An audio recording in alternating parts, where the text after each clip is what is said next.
नमस्कार। आकाशवाणी देहरादून से प्रादेशिक समाचारों के साथ मैं रागिनी बिंजोला।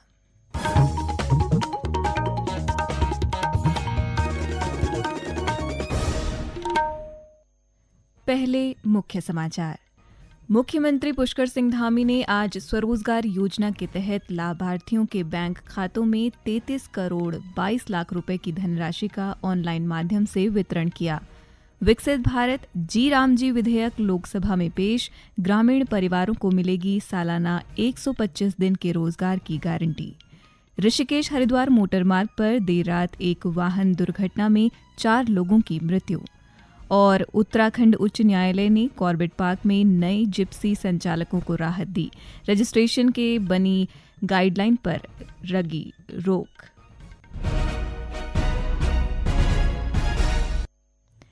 और अब समाचार विस्तार से। मुख्यमंत्री पुष्कर सिंह धामी ने आज मुख्यमंत्री स्वरोजगार योजना के तहत 3,848 लाभार्थियों के बैंक खातों में 33 करोड़ 22 लाख रुपए की धनराशि का ऑनलाइन माध्यम से वितरण किया।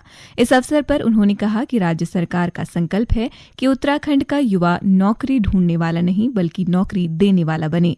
श्री धामी ने कहा कि मुख्यमंत्री स्वरोजगार योजना राज्य की उन प्रमुख योजनाओं में से एक है जिसने वास्तविक रूप से पलायन को रोकने, रिवर्स माइग्रेशन को बढ़ावा देने और स्थानीय स्तर पर रोजगार सृजन में महत्वपूर्ण भूमिका निभाई है। विकसित भारत रोजगार और आजीविका मिशन ग्रामीण विधेयक VBG रामजी को कल लोकसभा में पेश किया गया। कृषि और किसान कल्याण मंत्री शिवराज सिंह चौहान ने बताया कि इसमें ग्रामीण परिवारों के लिए प्रतिवर्ष 125 दिन के रोजगार की गारंटी दी गई है। श्री चौहान ने कहा कि महात्मा गांधी ग्रामीण समुदायों को आत्मनिर्भर और विकसित बनाए जाने के पक्षधर थे और उनकी इसी भावना के अनुरूप मौजूदा विधेयक में गरीब कल्याण और ग्राम विकास के लिए प्रतिबद्धता व्यक्त की गई है।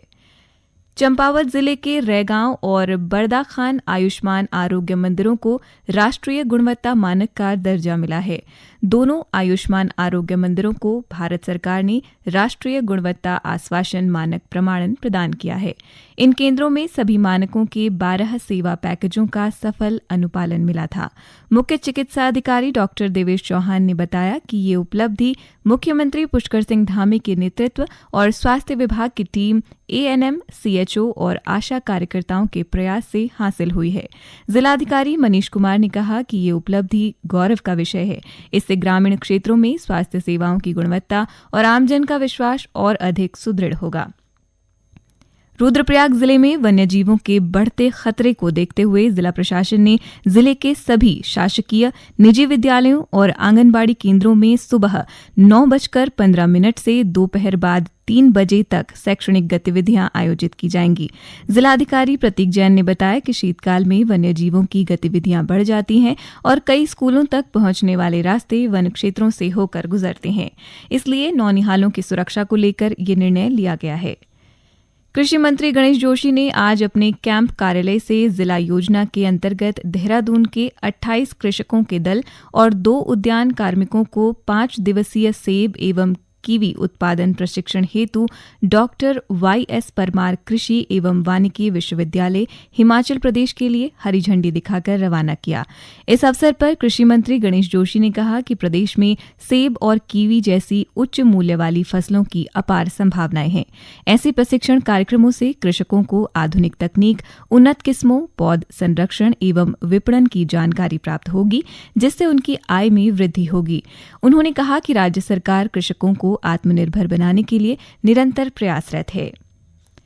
मुख्यमंत्री पुष्कर सिंह धामी व स्वास्थ्य मंत्री डॉक्टर धन सिंह रावत के निर्देश पर FDA ने प्रदेश भर में क्रिसमस और नववर्ष पर मिलावटखोरी रोकने के लिए खाद्य संरक्षा एवं औषधि प्रशासन विभाग की ओर से विशेष अभियान चलाया जाएगा। अपर आयुक्त FDA ताजबर सिंह जग्गी ने कहा कि त्योहारी सीजन को ध्यान में रखते हुए मिठाई, नमकीन, बेकरी उत्पाद, कन्फेक्शनरी, डेयरी उत्पाद व अन्य खाद्य पदार्थों में मिलावट की विशेष निगरानी करने के साथ सैंपल जांच के लिए भेजे जाएंगे। उन्होंने बताया कि जिला स्तर पर खाद्य सुरक्षा अधिकारियों के नेतृत्व में विशेष टीमें गठित की गई हैं जो निर्माण इकाइयों से लेकर थोक व खुदरा विक्रेताओं की जांच करेंगी। उन्होंने बताया कि इस अभियान के दौरान होटल, रेस्टोरेंट, मिठाइयों की दुकानों से खाद्य पदार्थों के सैंपल एकत्रित किए जाएंगे। लोकसभा ने पुराने कानूनों को रद्द करने वाले निरसन और संशोधन विधेयक को पारित किया। ये विधेयक 71 अधिनियमों को रद्द करता है और 4 अधिनियमों में संशोधन भी करता है। विधि और न्याय मंत्री अर्जुन राम मेघवाल ने कहा कि 2014 से सरकार सुधार, प्रदर्शन और परिवर्तन के मंत्र पर काम कर रही है। ये समाचार आकाशवाणी के देहरादून केंद्र से प्रसारित किए जा रहे हैं। ताज़ा समाचार के लिए आप हमारे सोशल मीडिया एक्स व Facebook page Akashvani news Uttarakhand को फॉलो कर सकते हैं। साथ ही ये समाचार हमारे YouTube channel Akashvani news Uttarakhand पर भी उपलब्ध हैं।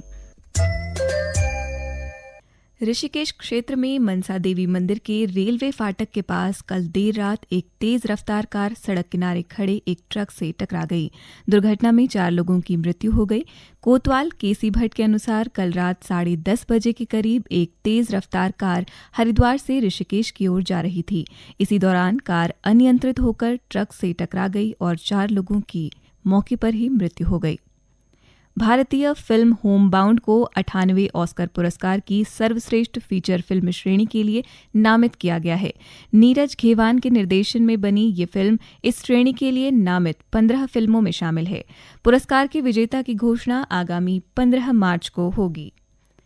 उत्तराखंड उच्च न्यायालय ने कॉर्बेट पार्क में नए जिप्सी संचालकों को राहत देते हुए रजिस्ट्रेशन के लिए बनी गाइडलाइंस पर रोक लगा दी है।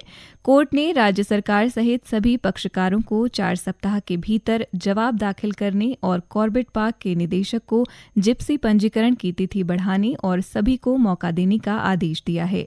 न्यायमूर्ति मनोज कुमार तिवारी एवं न्यायमूर्ति सुभाष उपाध्याय की खंडपीठ के समक्ष मामले की सुनवाई हुई।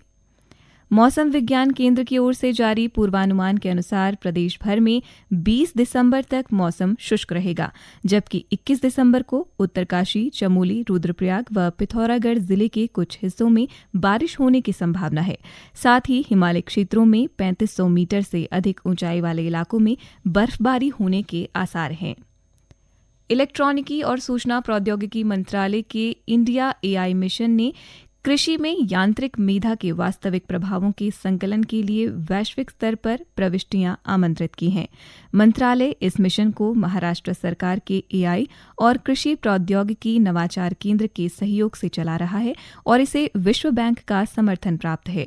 मंत्रालय ने एक बयान में कहा कि इस पहल का उद्देश्य फसल नियोजन, कृषि कार्यों, बाजार तक पहुंच और किसानों की आर्थिक स्थिति को बेहतर बनाने के लिए यांत्रिक मेधा के उपयोग का दस्तावेजीकरण करना है। उत्तराखंड उच्च न्यायालय ने प्रदेश में शराब के दाम को बढ़ाने संबंधी राज्य सरकार के निर्णय पर रोक लगा दी है। न्यायमूर्ति रविंद्र मैठाणी एवं न्यायमूर्ति आलोक मेहरा की खंडपीठ ने सुनवाई के बाद यह आदेश दिया है। मामले के अनुसार सरकार ने बीती 28 नवंबर को एक नोटिफिकेशन जारी कर प्रदेश में शराब के दामों में वृद्धि करने का निर्णय लिया था, जिसके बाद राज्य की शराब बनाने वाली distillery Messrs Indian glycols limited की ओर से उच्च न्यायालय में एक याचिका दायर कर प्रदेश में शराब के दाम को बढ़ाने के सरकार के निर्णय को चुनौती दी गई थी। रेल मंत्रालय ने यात्रियों की सुविधा बढ़ाने, बुनियादी रेल ढांचे को मजबूत करने, बेहतर सफाई और रेल प्रचालन के लिए कई कदम उठाए हैं। इसी के तहत 2019 में वंदे भारत एक्सप्रेस की शुरुआत की गई थी, जिसकी संख्या बढ़कर 164 हो गई है। मेक इन इंडिया पहल के अंतर्गत बनी इन रेलगाड़ियों में स्वचालित दरवाजे, घूमने वाली सीटें, बायो वैक्यूम शौचालय, GPS आधारित यात्री सूचना प्रणाली और CCTV कैमरे लगे हैं। इसी प्रकार वर्तमान में 2600 से अधिक रेलवे स्टेशन सौर ऊर्जा से चालित हैं। इससे वर्ष 2030 तक रेलवे को कार्बन उत्सर्जन रहित बनाने के लक्ष्य को प्राप्त करने में मदद मिलेगी। अंत में मुख्य समाचार एक बार फिर। मुख्यमंत्री पुष्कर सिंह धामी ने आज स्वरोजगार योजना के तहत लाभार्थियों के बैंक खातों में 33 करोड़ 22 लाख रुपए की धनराशि का ऑनलाइन माध्यम से वितरण किया। विकसित भारत जी राम जी विधेयक लोकसभा में पेश, ग्रामीण परिवारों को मिलेगी सालाना 125 दिन के रोजगार की गारंटी। ऋषिकेश हरिद्वार मोटरमार्ग पर देर रात एक वाहन दुर्घटना में 4 लोगों की मृत्यु। और उत्तराखंड उच्च न्यायालय ने कॉर्बेट पार्क में नए जिप्सी संचालकों को राहत दी, रजिस्ट्रेशन के लिए बनी गाइडलाइंस पर रोक लगाई। इसके साथ ही प्रादेशिक समाचारों का ये अंक समाप्त हुआ। अगला समाचार बुलेटिन शाम 6:30 बजे प्रसारित किया जाएगा। नमस्कार।